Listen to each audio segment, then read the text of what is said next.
You make my point. That as long as a white man does it, it's all right. A black man is supposed to have no feelings.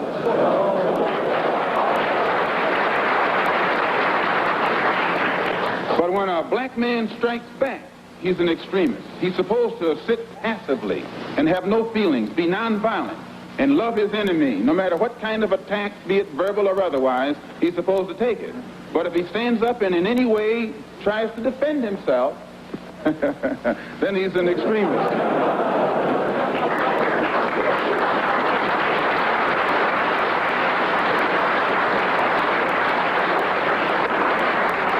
No, I think that the speaker who preceded me is getting exactly what he asked for.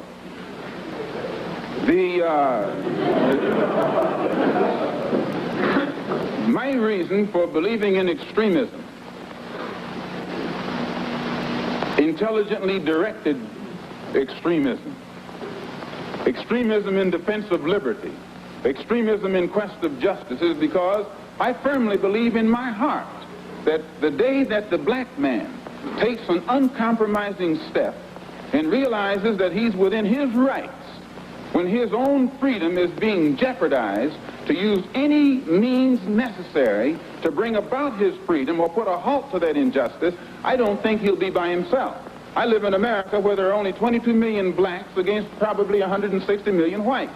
One of the reasons that I'm in no way reluctant or hesitant to do whatever is necessary to see that black people do something to protect themselves, I honestly believe that the day that they do, many whites will have more respect for them, and that there will be more whites on their side than are now on their side with these little wishy-washy love thy enemy approach that they've been using up to now. And if I'm wrong, then you are racialists.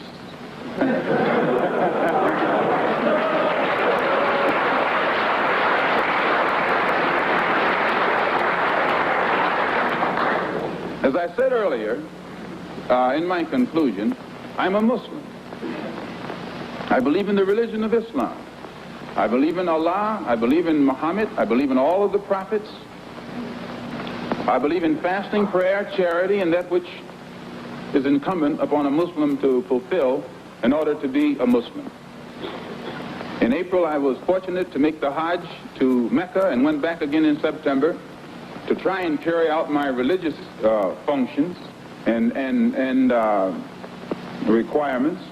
But at the same time that I believe in that religion, I have to point out I'm also an American Negro. And I live in a society whose social system is based upon the castration of the black man, whose political system is based on castration of the black man, and whose economy is based upon the castration of the black man. A society which in 1964 has more subtle, deceptive, deceitful methods to make the rest of the world think that it's cleaning up its house, while at the same time the same things are happening to us in 1964 that happened in 1954, 1924, and in 1984. They came up with what they call a civil rights bill in 1964, supposedly to solve our problem, and after the bill was signed, 3 civil rights workers were murdered in cold blood. And the FBI head, Hoover, admits that they know who did it. They've known ever since it happened, and they've done nothing about it. Civil rights bill down the drain. No matter how many bills pass, black people in that country, where I'm from, still our lives are not worth 2 cents. And the government has shown its inability, or either its unwillingness, to do whatever is necessary to protect life and property where the black American is concerned. So my contention is that whenever a people come to the conclusion that the government which they have supported proves itself unwilling or proves itself unable to protect our lives and protect our property because we have the wrong color skin, we are not human beings unless we ourselves band together and do whatever, however, whenever is necessary to see that our lives and our property is protected. And I doubt that any person in here would refuse to do the same thing were he in the same position, or I should say were he in the same condition.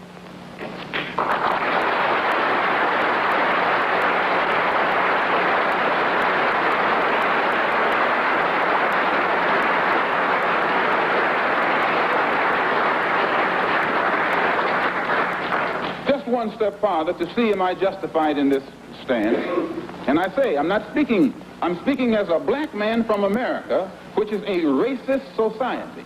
No matter how much you hear it talk about democracy, it's as racist as South Africa, or as racist as Portugal, or as racist as any other racialist society on this earth. The only difference between it and South Africa preaches separation and practices separation. America preaches integration and practices segregation.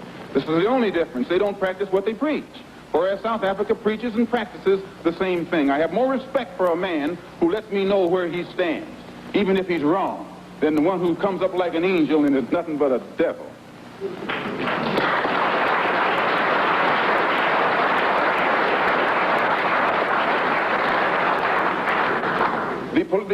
The system of government that America has consists of committees.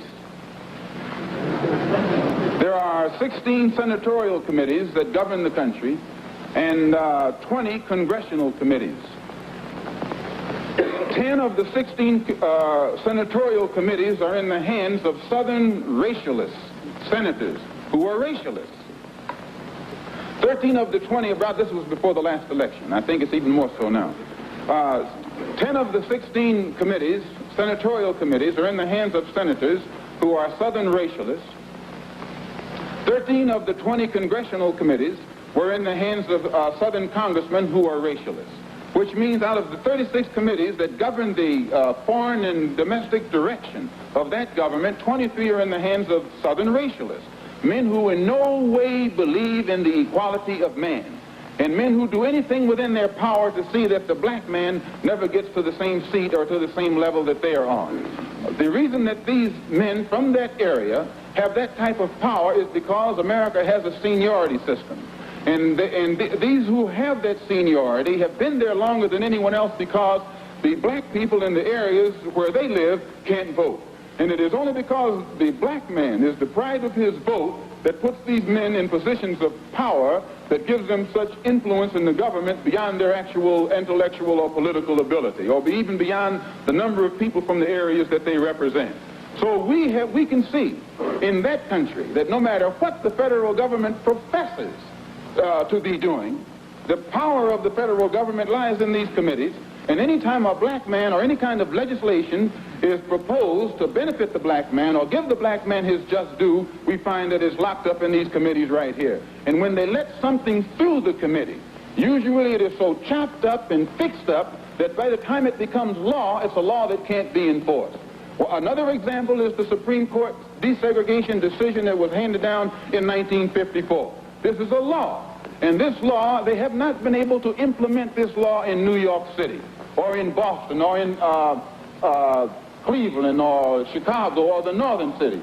And my contention is that any time you have a country, supposedly a democracy, supposedly the land of the free and the home of the brave, and it can't enforce laws, even in the northernmost cosmopolitan and progressive part of it, that will benefit a black man, if those laws can't be enforced, or that law can't be enforced, how much heart do you think we will get when they pass some civil rights legislation which only involves more laws? If they can't enforce this law, they'll never enforce those laws. So my contention is that we are faced with a racialistic society, a society in which they are deceitful, deceptive, and the only way we can bring about a change is to talk the kind of language, speak the language that they understand.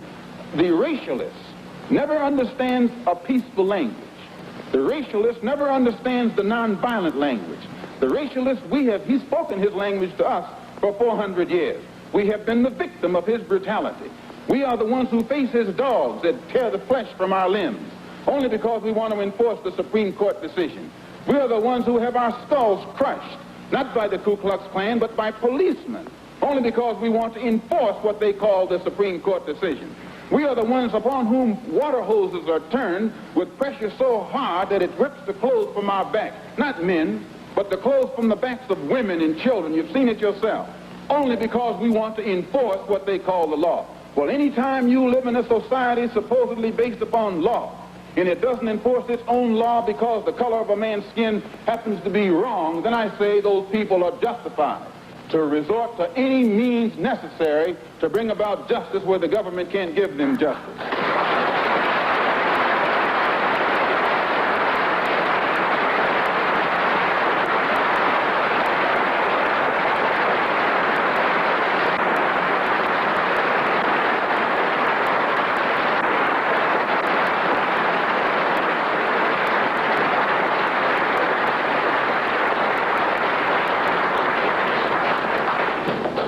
don't believe in any form of unjustified extremism. But I believe that when a man is exercising extremism, a human being is exercising extremism in defense of liberty for human beings, it's no vice. And when one is moderate in the pursuit of justice for human beings, I say he's a sinner. And I might add in my conclusion, in fact, America is one of the best examples when you read its history about extremism. Old Patrick Henry said liberty or death. That's extreme. Very extreme.